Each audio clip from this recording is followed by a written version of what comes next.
இவனை மாதிரி ஒருத்தன் என் கூட இருக்கணும். நாம வாழணும்னா எதிர்த்து சண்டை செய்யணும். New Arrival Pova 8 available at Purvika. Milky Mist ice cream. Taste the Milky Mist ice cream. கர்மவினையை யாராலும் போக்க முடியாது. இதுதான் யதார்த்தமான உண்மை. செய்த கர்மாவை யாராலையும் எந்த சூழ்நிலையும் முழுமையாக ஆற்ற முடியாது. நீங்க பரிகாரம் சொல்றது இறை வழிபாடு தான். என்னை பொறுத்த வரைக்கும் இறைவன்கிட்ட போய் சரணாகதி தான் பரிகாரம். ஐயா எனக்கு பொருளாதார கஷ்டம் அதிகமா இருக்குதுயா, கடன் அதிகமாகிடுச்சு, நான் என்ன பண்ணலாம் அப்படின்னு ஒரு தரப்பு மக்கள் கேட்பாங்க. இப்போ அவங்களுக்கு ஓரளவுக்கு இருக்கப்பட்ட நபர்கள் ஒரு சில யாகங்கள் பூஜை மூலியமா தன்னுடைய சக்தி இன்க்ரீஸ் பண்ணிக்குவாங்க. நடுத்தர மக்கள் என்ன பண்ணுவாங்க, அவங்களுக்கு தேவை ஒரே இடம் கோயில் குளம், வேற வழி இல்லை. ஜோதிடன்னு அடையாளம் பார்த்தீங்கன்னாவே அது கொஞ்சம் நம்மளுக்கு சங்கடம். ஏன்னா அவ்வளோ விஷயங்கள் புரிஞ்சு கிடக்குது. நம்மளோட முன்னாடி மிகப்பெரிய மகான்கள்லாம் இருக்காங்க, இப்பயும் லைவ்ல இருக்காங்க, எல்லாம் தெரிஞ்ச மேதைகள்லாம் இருக்காங்க. நம்மளாம் ஒரு துளியோடு கிடையாதுன்னு வச்சுங்களேன். அப்போ நமக்கு தேவையான விஷயங்களை ஜாதகத்து மூலியமா கண்டுபிடிச்சு ஓரளவுக்கு நிவர்த்தி பண்ண முடியுமான்னா முடியும். அது சாத்தியம் உண்டு. தெய்வமா யாரை வழிபடலாம் இருக்கும், முருகப்பெருமான் தான். செவ்வாய் என்றாலே முருகர் தான். அப்படியே ஒவ்வொரு நட்சத்திர புள்ளிக்கும் ஒரு அதிதேவதை உண்டு, ஒரு தெய்வம் உண்டு. அந்த தெய்வம் உங்க ஜாதகத்துக்கு சாதகமா இருக்கா இல்லையா, இதுதான் நாங்க பாக்குற ஜோதிட முறை. இப்ப செவ்வாய் வந்துருச்சு, இப்ப பொருளாதார நெருக்கடிக்கு அவருக்கு தீர்வுக்கு செவ்வாய் தான் அப்படின்ற கிரகம் வந்துருச்சு. அந்த பிரார்த்தம் அவருக்கு இருக்காது. அப்ப அந்த பிரார்த்தம் அவருக்கு பெறணும்னா என்ன பண்ணலாம் அப்படின்னு ஒரு பரிகாரத்தை கொடுப்போம். அது வாழ்வியல் பரிகாரமாகவும் கொடுக்கலாம், இறை பரிகாரமாகவும் கொடுக்கலாம். ஐயா உங்களுக்கு செவ்வாய் சரியில்லையா, அப்ப உங்களுக்கு பணம் வேணுன்றீங்க. அப்ப இந்த செவ்வாய் பகவானுடைய அணுக்கள் இருந்தா மட்டும்தான் உங்க ஜாதகத்துக்கு பணம் வரும். இப்ப திருமண வாழ்க்கை பத்தி கேட்கறீங்க, ஓகே, திருமண வாழ்க்கை கணவனோ மனைவியோ அதுக்கான வாய்ப்புகள் என்ன, அப்ப அது எந்த கிரகம் உங்களுக்கு சாதகமா இருக்கா இல்லையா, திருமண தடை ஏற்படுது, அந்த தடைக்கான கிரகம் எது, அது தெய்வம் எது. இதுதான் முன்னோர்கள் என்ன பண்ணான்னா ரொம்ப அழகா ஒரு விஷயத்தை உருவாக்கி வச்சான். இப்ப நீங்க ஒரு கோயிலுக்கு போனீங்கன்னா, ஒரு அம்மன் கோயிலுக்கு போனீங்க, சிவன் கோயிலுக்கு போனாலும் பெருமாள் கோயிலும் ஒத்த தனியா இருக்க மாட்டாரு, பரிவார தெய்வங்களா இருப்பாங்க. அப்ப அங்க நவகிரகங்கள் இருக்குது, முருகப்பெருமான் இருக்காரு, சிவன் இருக்காரு, பெருமாள் இருக்காரு, எல்லாருமே இருக்காங்க. அவங்க எல்லாருமே ஒரு கிரகத்தினுடைய ஆதிக்கத்தை உட்பட்டவங்க. இப்ப சூரியன் எனக்கு வலுவா இருக்கணும் அப்படின்னா நான் சிவனை வழிபடணும். சிவபெருமானுடைய அருளை பெற்றா சூரியனுடைய அருளை பெற்றுடலாம். கணக்கு அப்படி. இந்த முயற்சிக்கு தடையா இருக்கக்கூடிய கிரகம் எது, தெய்வம் எது. ஓகே, அது புதனா இருக்கணும். ஃபார் எக்ஸாம்பிள், உங்க முயற்சிக்கு எடுக்கக்கூடிய முயற்சிக்கு தடையாக புதன் அப்படின்னு ஒரு கிரகம் இருக்குன்னு வச்சுங்களேன். அவங்க ரொம்ப சிம்பிளா சொல்லுவோம், புதனாப்பா. ஓகே, யாருக்காவது கல்வி உதவித்தை கொடுப்பா, புதன் கல்விக்காரங்க. ஸ்கூல் ஃபீஸ், காலேஜ் ஃபீஸ் யாராவது கேட்டாங்கன்னா உங்களால் முடிஞ்ச உதவி செய்யுங்க. கண்டிப்பாக அந்த புதனுடைய பேரில் உங்களுக்கு கிடைச்சிடும், அந்த தடை நீங்கிடும். அடுத்தவங்களுக்கு அந்த கிரக ரீதியாக இருக்கிற நபர்களுக்கு நீங்க உதவி செய்யும் போது. கலாட்டா டிவைன் நேயர்களுக்கு வணக்கம். இன்னைக்கு நம்ம கூட பாலாறு சுவாமிகள் இருக்காங்க. வணக்கம் சுவாமி. சுவாமி, எனக்கு என்னன்னா இப்போ இந்த பொருளாதார ரீதியா கொஞ்சம் கம்மியா இருக்கும், பண தட்டுப்பாடெல்லாம் இருக்குல்ல, அதை ஜாதக மூலியமா சரி பண்ண முடியுமா? ஏதாச்சும் நம்ம பண தட்டுப்பாடு இன்க்ரீஸ் பண்றதோ இல்ல பண வரவை அதிகப்படுத்துறதோ அந்த மாதிரி வாய்ப்பு இருக்கா? ஜாதகம் ஒரு கண்ணாடி மாதிரிமா, உண்மையில அதை சரியா பயன்படுத்தும் போது அனைத்து விஷயமே நடக்கும். இன்னொன்று, கர்மவினையை யாராலும் போக்க முடியாது, அதையும் நம்ம பார்க்கணும். இதுதான் யதார்த்தமான உண்மை. செய்த கர்மாவை யாராலையும் எந்த சூழ்நிலையும் முழுமையாக ஆற்ற முடியாது. அதே மாதிரி ஜாதக ரீதியாக ஒரு சில விஷயம் நம்ம பண்ணும்போது அது ஒரு 20% தான் அதுக்கு வேல்யூ இருக்கும். முழுமையான தீர்வாக அமையத்துக்கு வாய்ப்புகள் இல்லை. அதையும் புரிஞ்சுக்கணும். எதையும் மாற்ற முடியாதுங்க, எதையுமே மாற்ற முடியாது. மழைக்கு எப்படி கொடை எடுத்துன்னு போகிறோமோ அந்த மாதிரி ஒரு தற்காலிக தீர்வாக ஒரு சில விஷயம் அமையும். இதெல்லாம் டெம்பரரி சொல்யூஷன், அவ்வளோதான் பரிகாரம்ன்றது. பரிகாரத்து மூலியமாவே எல்லாம் மாற்றணும்னா எல்லாமே மாறிடும். ஆனால் பரிகாரங்கள் நம்மளை கொஞ்சம் மாற்றுமானா மாற்றும். புரிஞ்சுங்க, ஒரு இடத்துக்கு வித்தியாசம். கொஞ்சம் எல்லாமே மாற்ற முடியாது, ஒரு சில விஷயங்கள் கொஞ்சம் தலைக்கு தலைப்பையோட போச்சுன்னு சொல்லுவோம்ல, அந்த மாதிரி சின்ன சின்ன விஷயங்களை இறை வழிபாட்டு மூலியமாக. நீங்க பரிகாரம் சொல்றது இறை வழிபாடு தான். என்னை பொறுத்த வரைக்கும் இறைவன்கிட்ட போய் சரணாகதி தான் பரிகாரம். ஐயா எனக்கு பொருளாதார கஷ்டம் அதிகமா இருக்குதுயா, கடன் அதிகமாகிடுச்சு, நான் என்ன பண்ணலாம் அப்படின்னு ஒரு தரப்பு மக்கள் கேட்பாங்க. இப்போ அவங்களுக்கு ஓரளவுக்கு இருக்கப்பட்ட நபர்கள் ஒரு சில யாகங்கள் பூஜை மூலியமா தன்னுடைய சக்தி இன்க்ரீஸ் பண்ணிக்குவாங்க. நடுத்தர மக்கள் என்ன பண்ணுவாங்க, அவங்களுக்கு தேவை ஒரே இடம் கோயில் குளம், வேற வழி இல்லை. அப்போ நம்ம சொல்லக்கூடிய விஷயம், கண்டிப்பாக அவங்களுடைய சுய ஜாதகத்தை ஆய்வு செய்யும் போது இந்த பொருளாதார ஏற்றத்தாழ்வு ஏன் நடக்குது, அவன் கடன் வாங்குவதற்கான சூழல் ஏன் ஏற்படுது, இந்த கடனை அடைக்கிறதுக்கான விஷயங்கள் எப்போ மாறும், அதுக்கான இயல்பான விஷயத்தை எப்போ வருமா, இது போன்ற விஷயத்திலெல்லாம் கண்டுபிடிக்க முடியுமான்னா எல்லா ஜோதிடர்களும் ஈஸியாக எளிமையாக கண்டுபிடிக்க முடியும். இதில் எந்த மாற்று கருத்தும் கிடையாது, எந்த ஒளிவு முறையும் கிடையாது.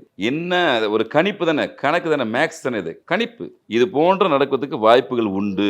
ஏற்கனவே நடந்த விஷயங்கள் எல்லாம் பதிவு தான் இது. அப்போ குரு பகவான் இருந்தால் எப்படி நடக்கும், கேது பகவான் இங்க இருந்தால் நடக்கும், குரு இவரை பார்க்கும்போது நடக்கும் அப்படின்னு ஒரு பெரிய கணக்கீடு இது. இதை முழுமையாக கற்றவர் யாருமே கிடையாது. நான் இப்போ ஜோதிடம் சொல்ல முடியாது, ஜோதிட மாணவன் தான் என்னைக்குமே. ஜோதிடன்னு அடையாளம் பார்த்தீங்கன்னாவே அது கொஞ்சம் நம்மளுக்கு சங்கடம். ஏன்னா அவ்வளோ விஷயங்கள் புரிஞ்சு கிடக்குது. நம்மளோட முன்னாடி மிகப்பெரிய மகான்கள்லாம் இருக்காங்க, இப்பயும் லைவ்ல இருக்காங்க, எல்லாம் தெரிஞ்ச மேதைகள்லாம் இருக்காங்க, நம்மளாம் ஒரு துளி கூட கிடையாதுன்னு வச்சுங்களேன். அப்போது நமக்கு தேவையான விஷயங்களை ஜாதகத்து மூலியமா கண்டுபிடிச்சி ஓரளவுக்கு நிவர்த்தி பண்ண முடியுமானா முடியும், அது சாத்தியம் உண்டு. இப்போ நீங்கள் பொருளாதாரம் சார்ந்த விஷயத்தை கேட்குறீங்க, ஐயா எனக்கு பணத்தட்டுப்பாடு இருக்குது அப்படின்னும் போது பொருளாதாரம் ஓகே, ஒரு ஜாதகத்தை எடுக்கிறோம், 2ஆம் இடம் அப்படின்றது தான் பொருளாதாரம் சார்ந்த இடம். பணத்துக்கான முக்கியமான பாவம்ன்றது 2-11ன்றது ரொம்ப முக்கியமான விஷயம். 2-11 பாவகம் முக்கியம், 2ஆம் பாவம் மிக மிக முக்கியம். அப்போ இந்த 2ஆம் வீடு அப்படின்ற இடத்துல இருக்கக்கூடிய கிரகங்கள், இருக்கக்கூடிய நட்சத்திரங்கள், அந்த நட்சத்திரங்கள் பெற்ற கிரகங்கள், இப்படி ஒரு கணக்கீடு முறை இருக்கு. அப்போ அதை பார்க்கும்போது உங்களுக்கு அந்த பொருளாதார சரிவு ஏன் ஏற்பட்டுச்சு அப்படின்னு கணக்கீடு பண்ணிக்கலாம். ஓகே, அப்போ இந்த கிரகத்தினுடைய தாக்கத்தினால்தான் இது போன்ற நிலைமை உங்களுக்கு ஏற்பட்டுருக்கு. ஓகே, நிலைமை ஏற்பட்டுடுச்சு. இப்போ அடுத்த கட்டமாக சீராக்கணும், என்ன பண்ணலாம் அப்படின்னும் போது நம்ம அடுத்த கட்டமாக பார்க்க போகிறோம். அப்போ அதுக்கான விஷயங்களை தீர்வு கொடுக்கக்கூடிய தெய்வம் எது, கிரகம் எது. அப்போ அந்த கிரகத்தை கண்டுபிடிக்கிறோம், அந்த கிரகத்துக்கு அதிபதியான தேவதையும் சொல்லக்கூடிய தெய்வத்தை கண்டுபிடிக்கிறோம், அந்த தெய்வ வழிபாட்டை கொடுக்குறோம். இவ்வளோதான் விஷயம், வேற ஒன்றும் இதில் பெரிய விஷயம்லாம் இல்லை. இப்போ ஓகே, மிருகசீர நட்சத்திரம் ஒருத்தருக்கு வந்துடுச்சு, பொருளாதாரம் சார்ந்த விஷயத்தில் வந்துடுச்சுன்னு வச்சுக்கோங்களேன். அப்போ நட்சத்திரம் அடிப்படையில் தான் நம்ம இல்லை, அது நீங்கள் ஜாதகத்துக்கு உள்ளே போகும்போது ஒவ்வொரு கிரகமும் ஒரு நட்சத்திரம் நிற்கும். இப்போ நட்சத்திர கால்னு சொல்ல, இப்போ இது இருக்கை, இந்த இருக்கைக்கு கால் இருக்குல்ல, இப்போ இந்த இருக்கையில் உட்கார நான் கிரகம், ஆனால் என்னை சுமந்து 4 பேர் இருக்காங்கல்ல, அது போன்று ஒவ்வொரு கிரகத்தையும் நட்சத்திரங்கள் தாங்கி பிடிக்கும். இதுக்கு நட்சத்திர சாரம் சொல்லுவோம் ஜாதகத்துல. அப்போ வெளிப்படையாக ஒரு கிரகம் இருந்தாலும் உள்ளுக்குள்ள ஒரு நட்சத்திரம் அது இயக்கும். அப்ப அந்த உள்ளுக்குள்ள அந்த தட்டுப்பாடை நீக்கக்கூடிய நட்சத்திரம் எதுன்னு பார்ப்போம், அதுக்கான கிரகம் எதுன்னு பார்ப்போம், அந்த கிரகத்துக்கான தெய்வம் எதுன்னு பார்ப்போம். இவ்வளவுதான் லாஜிக்கா. இப்ப நான் சொன்ன மாதிரி மிருகசீர நட்சத்திரம் வந்துடுச்சு. அப்போ இந்த மிருகசீரத்துக்கான நட்சத்திரத்துக்கான கிரகம் எது அப்படின்னா செவ்வாய். அப்போ நவகத்தில் இருக்கிற செவ்வாய் தெய்வமா யாரை வழிபட நல்லா இருக்கும், முருகப்பெருமான் தான். செவ்வாய் என்றாலே முருகர் தான். அப்படியே ஒவ்வொரு நட்சத்திர புள்ளிக்கும் ஒரு அதிதேவதை உண்டு, ஒரு தெய்வம் உண்டு. அந்த தெய்வம் உங்க ஜாதகத்துக்கு சாதகமா இருக்கா இல்லையா, இதுதான் நாங்க பாக்குற ஜோதிட முறை. இப்ப செவ்வாய் வந்துடுச்சு, இப்ப பொருளாதார நெருக்கடிக்கு அவருக்கு தீர்வுக்கு செவ்வாய் தான் அப்படின்ற கிரகம் வந்துடுச்சு. ஏன் ஜாதகத்தை பாக்குறேன், அந்த செவ்வாய் என்ற கிரகம் என்னுடைய ஜாதகத்துக்கு நல்ல அனுகிரகமா இருக்கா இல்லையா. அப்போ அனுகிரகமாக இருந்தால் நான் அவருடைய பொருட்களை பயன்படுத்த வேண்டும், அனுகிரகம் இல்லை என்றால் அந்த பொருட்களை தானமாக கொடுக்க வேண்டும். இதான் லாஜிக். இப்போ எனக்கு செவ்வாய் முருகப்பெருமான் நன்றாக இருந்தால் அவருக்கான உணவு முறைன்னு எடுத்துக்கணும், தோரம்பருப்பு அதிகமாக சாப்பிடணும், கந்த சஷ்டி கவசத்தை படிக்கணும், 6 படை வீர முருகனை கொடுக்கணும், அந்த பலத்தை நான் இன்க்ரீஸ் பண்ணிக்கிறேன். ஆனால் எனக்கு செவ்வாய் கிரகம் பலம் இழந்துச்சு என் ஜாதகத்தில். அப்போ செவ்வாய் பலம் இழந்தால் என்ன நடக்கும், வீடு மனை யோகம், இந்த வீடு உட்கார இடத்துக்கு எல்லாமே அதிபதி தான் முருகப்பெருமான் தான், செவ்வாய் தான். அப்போ ஒரு ஜாதகத்தில் செவ்வாய் பகவான் சரியில்லை அப்படின்னா இந்த மனை சார்ந்த விஷயத்தில் ஒரு சிக்கல் ஏற்படும். ஒரு புது வீடு வாங்க முடியாது, அந்த பிரார்த்தம் அவருக்கு இருக்காது. அப்போ அந்த பிரார்த்தம் அவருக்கு பெறணும்னா என்ன பண்ணலாம் அப்படின்னு ஒரு பரிகாரத்தை கொடுப்போம். அது வாழ்வியல் பரிகாரமாகவும் கொடுக்கலாம், இறை பரிகாரமாகவும் கொடுக்கலாம். ஐயா உங்களுக்கு செவ்வாய் சரியில்லையா, அப்போ உங்களுக்கு பணம் வேணுன்றீங்க, அப்போ இந்த செவ்வாய் பகவானுடைய அணுக்கள் இருந்தால் மட்டும்தான் உங்கள் ஜாதகத்துக்கு பணம் வரும். அப்போ நாங்கள் என்ன பண்ணுவோம், ரொம்ப எளிமையாக சொல்லுவோம், ஐயா செவ்வாய்னா ரத்தம் ஐயா, நீங்கள் போய் ரத்த தானம் கொடுங்க 6 மாதம் ஒரு முறை, உங்களுக்கு ஓரளவுக்கு ஃப்ளெக்சிபிளாக இருக்கும். செவ்வாய்னா யூனிஃபார்ம் சர்வீஸ், செவ்வாய்னா மருத்துவர், யூனிஃபார்ம் போட்ட சர்வீஸ் எல்லாமே சீருடை பணிகள் எல்லாமே செவ்வாயுடைய ஆதிக்கம் பெற்றவங்க. டிஃபென்ஸு இவங்க எல்லாமே செவ்வாயுடைய ஆதிக்கம் பெற்றவங்க. அப்போ அந்த மாதிரி யூனிஃபார்ம் சர்வீஸில் யாராவது நபர்கள் உங்களுக்கு தெரிஞ்சவங்க தான் அவங்களுக்கு ஹெல்ப் பண்ணுங்க ஐயா, உதவி செய்யுங்க. அப்போ நீங்கள் அவங்களுக்கு கொடுக்குற உதவினால இங்கே இருக்கிற செவ்வாய் பகவான் உங்களுக்கு கெடுபலனை கொடுக்காம நன்மை கொடுப்பார். இவ்வளோ தான் நாங்கள் சொல்கிற வாழ்வியல் பரிகாரம். இதுக்காக பெரிய பூஜை பண்ணுங்க, யாகம் பண்ணுங்க நாங்கள் எந்த சூழ்நிலையும் சொல்ல மாட்டோம். அந்த நட்சத்திரம் எது, அந்த கிரகம் எது, அதுக்கான தெய்வம் எது, இதை ஜாதகத்தின் மூலம் கண்டுபிடிக்கிறோம். இப்போ நீங்கள் இது பொருளாதாரத்துக்கு மட்டும் கிடையாது, நீங்கள் எந்த கேள்வி கேட்டாலும் அந்த கேள்விக்கான விடை ஜாதகத்தில் உண்டு. இப்போ திருமண வாழ்க்கை பற்றி கேட்குறீங்க, ஓகே திருமண வாழ்க்கை கணவனோ மனைவியோ அதுக்கான வாய்ப்புகள் என்ன, அப்போ அது எந்த கிரகம் உங்களுக்கு சாதகமாக இருக்கா இல்லையா, திருமண தடை ஏற்படுது, அந்த தடைக்கான கிரகம் எது, அது தெய்வம் எது. இதுதான் முன்னோர்கள்லாம் பண்ணான்னா ரொம்ப அழகாக ஒரு விஷயத்தை உருவாக்கி வச்சான். இப்போ நீங்கள் ஒரு கோயிலுக்கு போனீங்கன்னா, ஒரு அம்மன் கோயிலுக்கு போனீங்கன்னா, சிவன் கோயிலுக்கு போனாலும் பெருமாள் கோயிலும் ஒத்த தனியாக இருக்க மாட்டார், பரிவார தெய்வங்களாக இருப்பாங்க. இதோட சூட்சம் இதுதான். இப்போ ஜாதகத்தில் எப்படி 12 வீடுகள் இருக்குதோ அப்படி ஒரு கோயிலுக்கு போனால் எல்லா தெய்வம் இருக்கும். நீங்கள் உள்ளே போனீங்கன்னா உங்களுக்கு உண்மையிலேயே நல்லதாக ஒரு கிரகம் இருந்துச்சு, அவருடைய தெய்வம் இருக்கும், அது உங்களுக்கு ஆக்டிவேஷன் ஆகி ப்ளஸ் கொடுத்துருமா. உங்களுக்கு மைனஸாக ஒரு கிரகம் இருக்கும்ல, இதை தெரிஞ்சியோ தெரியாமல் நீங்கள் வணங்கும்போது அந்த மைனஸ் ப்ளஸ்ஸாக மாறிடுமா. அதனால தான் நம்ம மக்கள் என்ன பண்ணாங்க, அந்த காலத்தில் ஆலயம் தொழுவது சாலவும் நின்று காலையில் எழுந்த உடனே குளிச்சு முடிச்சுட்டு நேராக போய் சாமி கும்பிட்டு அதுக்கப்புறம் மற்ற வேலையை போய் பாருன்னா. அப்போது நீங்கள் டெய்லி எனர்ஜி லெவலை இன்க்ரீஸ் பண்ணுறக்கூடிய ஒரு முக்கியமான இடமாக எது மாறி போயிடுச்சு, ஆலயம் மாறி போயிடுச்சு, கோயில் மாறி போயிடுச்சு. அப்போ அங்கே நவகிரகங்கள் இருக்குது, முருகப்பெருமான் இருக்கார், சிவன் இருக்கார், பெருமாள் இருக்கார், எல்லாருமே இருக்காங்க. அவங்க எல்லாருமே ஒரு கிரகத்தினுடைய ஆதிக்கத்தை உட்பட்டவங்க. இப்போ சூரியன் எனக்கு வலுவாக இருக்கணும் அப்படின்னா நான் சிவனை வழிபடணும், சிவபெருமானுடைய அருளை பெற்றா சூரியனுடைய அருளை பெற்றுடலாம். கணக்கு எப்படி? 2 பேரும் ஒன்று. இப்போ எனக்கு செவ்வாயுடைய அருள் வேணும்னா முருகப்பெருமானை கும்பிடணும். இப்போ ராகு பகவானுடைய அருள் வேணும்னா காளியை கும்பிடணும், துர்கையை கும்பிடணும், உக்கிர தெய்வங்களை வழிபாடு பண்ணணும். சந்திரன் எனக்கு நல்லா வேணும்னா நான் பௌர்ணமி விரதம் இருக்கணும், தாயார் பார்வதி தாயாரை பிடிக்கணும், சாந்த சொரூபியான அம்மனை வழிபடணும். ஆனா அது எப்படி இப்போ தனி மனிதர் எப்படி அதை கண்டுபிடிக்கிறது? அதுதான் ஜாதகம் பார்க்கறது. இப்போ நீங்கள் கேட்குற கேள்வி வச்சு தான் அதுக்கு விடை கிடைக்கும். இப்போ நீங்கள் எங்கிட்ட கேட்குறீங்க, என்ன கேட்குறீங்கன்னா, ஐயா இப்போ வேலைக்கு போகணுன்னு ஆசைப்படுறேன், ஆனால் நிறைய முயற்சிட்டு இருக்கிறேன், எஃபர்ட் அதிகமாக போடுறேன், படிச்சிருக்கேன், எல்லாம் குவாலிஃபைடு தான் நான், ஆனால் என்னுடைய முயற்சிகள் தடையாகுது அப்படின்னும் போது முயற்சி 3ஆம் இடத்தை பார்ப்போம். அப்படியா முயற்சி தடையாகுதா? ஓகேப்பா, யாருப்பா அந்த 3ஆம் இடம்? எந்த கிரகம் சம்மந்தப்படுது? இந்த முயற்சிக்கு தடையாக இருக்கக்கூடிய கிரகம் இது, தெய்வம் இது. ஓகே, அது புதனாக இருக்கணும். இப்போ ஃபார் எக்ஸாம்பிள் உங்கள் முயற்சிக்கு எடுக்கக்கூடிய முயற்சிக்கு தடையாக புதன் அப்படின்னு ஒரு கிரகம் இருக்குன்னு வச்சுங்களேன். அவங்க ரொம்ப சிம்பிளாக சொல்லுவோம், புதனாப்பா ஓகே ஒன்று. யாருக்காவது கல்வி உதவித்தை கொடுப்பா, புதன் கல்விக்காரங்க. ஸ்கூல் ஃபீஸ் காலேஜ் ஃபீஸ் யாராவது கேட்டாங்கன்னா உங்களால் முடிஞ்ச உதவி செய்யுங்க. கண்டிப்பாக அந்த புதனுடைய பேரில் உங்களுக்கு கிடைச்சிடும், அந்த தடை நீங்கிடும். அடுத்தவங்களுக்கு அந்த கிரக ரீதியாக இருக்கிற நபர்களுக்கு நீங்கள் உதவி செய்யும் போது உண்மையிலே அந்த கிரகத்துடைய தாக்கம் உங்களுக்கு ஆட்டோமேட்டிக்காக கம்மியாகிடும். இப்போ சனி பகவான் ஒருத்தருக்கு சரியில்லைன்னு ஃபீல் பண்ணுறாங்க, ஐயா சனி பகவான் சரியில்லை, எனக்கு சனி பயிற்சி என்ன நடந்துச்சோ அன்னது பிரச்சனை நம்புது, ரொம்ப பயப்படாதீங்க. சனி பகவான் பாரம்பரியமான உங்கள் வீட்டில் தாத்தா பாட்டி தான் நல்லபடியாக கவனிச்சிக்கோ. உழைக்கக்கூடிய மக்கள், வேறு சிந்தி உழைக்கக்கூடிய மக்கள் எல்லாமே சனி பகவானுடைய ஆதிக்கத்துக்கு கீழ் வந்துடுவாங்க. அவங்களுக்கு உன்னால முடிஞ்ச உதவி செய். ஒரு செருப்பு வாங்கி கொடு, ஒரு ரெயின் கோட் வாங்கி கொடு, உங்களுக்கு போர் வாங்கி கொடு, என்ன கடன் வாங்கி செய்யாத. அப்போ அந்த கிரக தன்மையுடைய மனிதர்களுக்கு நீங்க உதவி செய்யும் போது உங்க ஜாதகத்துல எந்த கிரகம் வலு இல்லாம இருக்குதோ அது வலு சேர்ந்துடும். இது லாஜிக்கா ஒத்து வந்துடும். இதுதான் மறைமுகமா அந்த காலத்துல என்ன பண்ணாங்க, அன்னதானம் பண்ணுங்க, மற்றவனுக்கு உதவி செய்யுங்க, ஒழுக்கமா இருங்க அப்படின்னு சொன்னதுக்கு காரணம் இதுதான். இப்போ திருநீர் வைக்கிறோம், எதுக்கு வைக்கிறோம்? நீர் இல்லாத நெற்றி பாழுன்னு சொன்னான். இது அறிவிலாவும் நிரூபிக்க முடியும், ஆன்மீகம் நிரூபிக்க முடியும். என்னைக்கு இருந்தாலும் அடுத்த செகண்ட் நான் செத்து போகிற ஒரு ஆளு, முடி சார்ந்த மன்னரும் முடிவில் பிடி சாம்பலாவார், நான் சாக போகிற ஆள்பா அப்படின்னு வச்சுக்கிட்டு சாம்பலை தான் வச்சுக்கிறோம். செத்து போகிறோம், நாளைக்கு செத்து போகிறோம், அந்த குடியது தான் அது. அதே மாதிரி மண்டையில் நீர் கோர்வைன்னு ஒரு கோர்வை சேரும். அந்த நீர் கோர்வையை முழுமையாக எடுக்கக்கூடிய தன்மை விபூதிக்கு உண்டு. அப்போ நீங்கள் இதை அறிவியலாகவும் பயன்படுத்தலாம், ஆன்மீகமாகவும் பயன்படுத்தலாம். அப்போ நம்ம முன்னோர்கள் செஞ்ச எல்லா விஷயமே ஒரு கிரகத்தினுடைய அடிப்படையில் செஞ்சுருக்காங்க. அப்போ ஒரு ஜாதகத்துக்கு மூலியமாக உங்கள் பொருளாதாரம் சார்ந்த விஷயங்களை தீர்வு கொடுக்க முடியும்னா முடியும். நீங்கள் எந்த கேள்வி கேட்குறீங்களோ அதுக்கான தீர்வை கொடுக்கக்கூடிய ஒரு வழிகாட்டியாக நாங்கள் இருக்க முடியும். ஐயா இந்த ரூட்டில் போப்பா, 29 சீனில் போனால் அந்த ஏரியாவுக்கு போய் சேர்ந்துடலாம், இது எங்கள் வேலை. அதில் போகிறதும் நீங்கள் கேபில் போகிறதும் ஆட்டோவில் போகிறதும் உங்கள் விருப்பம்.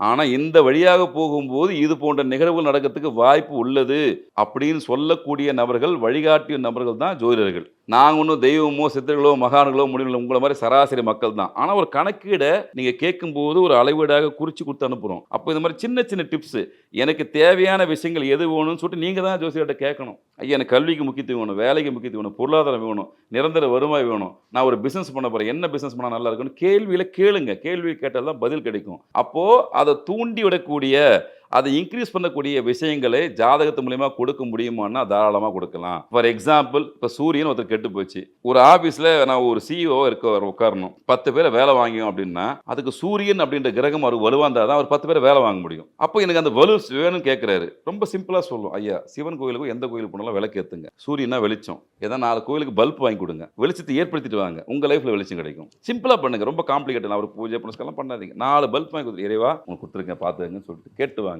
அங்கே விளக்கு எரியும் போது உங்கள் வாழ்க்கைக்கான வெளிச்சம் கிடைக்கும். இதுதான் நாங்கள் வாழ்வியல் பரிகாரமாக சொல்கிறோம். வாழக்கூடிய மக்களுக்கு நம்ம சுற்றி இருக்கிற மக்களும் ஒவ்வொருத்தரும் ஒரு கிரகத்தை சார்ந்தவர் தான். அப்போ நாங்கள் அப்படி பார்ப்போம், அப்படியாப்பா ஓகே நீங்கள் அப்பா நல்லபடியாக பார்த்துக்கிறியாப்பா, பிரச்சனை இல்லை, அப்போ சூரியன் உங்களுக்கு வலுவாந்துருவோம், பிரச்சனை வராது. அம்மா சந்திரன், அம்மானா சந்திரன், அம்மா நல்லபடியாக பார்த்து சந்திரனால் எந்த பிரச்சனையும் ஜாதகத்தில் வரவே வராது. செவ்வாய் தான் சகோதரன், எனக்கு தம்பி ஒருத்தருக்கிறான், அண்ணன் ஒருத்தருக்கிறான், நான் அவனோட ரிலேஷன்ஷிப் நல்லா இருக்குன்னு சொன்னால் அவனுக்கு செவ்வாய் அவனுக்கு ஜாதகத்தை எந்த பாதிப்பு ஏற்படுத்த மாட்டார். ஏன்னா அவனுக்கு தேவையான உதவியெல்லாம் செய்யும் போது அந்த கிரகத்துடைய காரகத்தோட நபர் அவர், உங்களுக்கு எந்த கெடுதலும் வராது. இப்போ உனக்கு லாபம் வரணுமா, மேரேஜான மக்கள் சொல்லுவாமா மாமியார் நல்லபடியாக இப்போ பார்த்துக்கோ, என்ன மாமியார் நல்லபடியாக பார்த்துக்கோ உனக்கு லாபம் கிடைக்கும், நீ மாமியார்னு பார்க்காத உனக்கு லாபம்னு நினைக்கிறீல்ல, அப்போ மாமியார் நல்லபடியாக பார்த்துக்கோ. இப்படி நம்மளை சுற்றியே எல்லா நவகிரகங்களும் நம்மகிட்ட இருக்குது. நீ எங்கே தேடி ஓடி அலைய வேண்டிய அவசியமே இல்லை.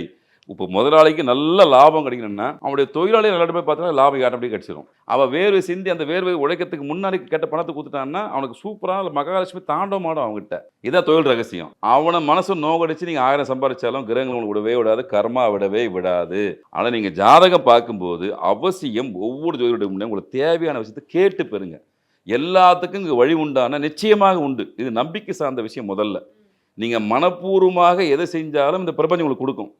ஆனால் நீங்கள் அவநம்பிக்கையோடு செஞ்சு அவநம்பிக்கை தான் போகும். அதனால் பாசிட்டிவாக பேசுங்கப்பா, நல்ல வார்த்தைகளை பேசுங்க அப்படின்னு சொல்லுவோம். பேசும்போது கூட நல்ல வார்த்தைகளா பேசுங்க, அபசகுணமாக பேசாதுன்னு சொல்கிறது காரணம், வாய் சொல்லு தலை மட்டும் சொல்லணும். வாய்னா செவ்வாய், தலைன்னா மேஷம். நீங்கள் கரண்டி விட்டு ஆகிடும். நீங்கள் சொல்ல சொல்ல இந்த பதிவுகள்லாம் பக்கம் வலது பக்கம் மூலையில் போய் பதிவாகி ஆக்டிவேஷன் ஆகிடும். அதனால தான் யாரையும் திட்டாதீங்க, கடுமையாக பேசாதீங்க, கோவப்படாதீங்க அப்படின்னு சொல்கிறதுக்கு காரணம், அந்த கிரக ரீதியாக ஒரு சில தாக்கம் இருக்கும். ஒரு சில நபர்களுக்கு அந்த விஷயங்கள் இருக்கும்போது நான் அட்வைஸ் பண்ணிவிடும், ஐயா நீங்கள் யாரையும் கடிஞ்சு பேசாதீங்க ஐயா, உங்கள் வார்த்தை பலிதமாகக்கூடிய அமைப்பு உங்கள் ஜாதகத்தில் இருக்குது, நீங்கள் சொன்னால் அது எக்ஸிக்யூட் பண்ணுற பவரை இறைவன் உங்களுக்கு கொடுத்துருக்குறான், அதில் யாரும் கடிஞ்சு பேசாதீங்க, அவங்கள பிளெஸ்ஸிங் கொடுங்க, நீங்கள் புண்ணியத்தை வாங்கிக்கோங்க, கர்மாவை சேர்த்துக்காதுன்னு சொல்லுவோம். இவை அனைத்துமே உங்கள் சுயதாதம்னு கண்டுபிடிக்க முடியுமானா முடியும். நீங்கள் கேட்டால் உங்களுக்கு கிடைக்கக்கூடிய விஷயங்களை வழிகாட்டியாக இருக்கக்கூடிய ஜோதிடர்கள் நாங்கள் செய்யறதுக்கு தயாராக இருக்கோம். நீங்கள் தான் கேள்வி கேட்கணும். கண்டிப்பா வந்து எல்லாருமே வந்து கேட்டு தெரிஞ்சுப்பாங்கன்னு நினைக்கிறேன். உங்களோட நேரத்துக்கு ரொம்ப நன்றி. ரொம்ப நன்றி. நன்றிமா. இவனை மாதிரி ஒருத்தன் என் கூட இருக்கணும். நாம வாழணும்னா எதிர்த்து சண்டை செய்யணும். New Arrival Pova 8 available at Purvika. Milky Mist Ice Cream. Taste the Milky Mist Ice Cream.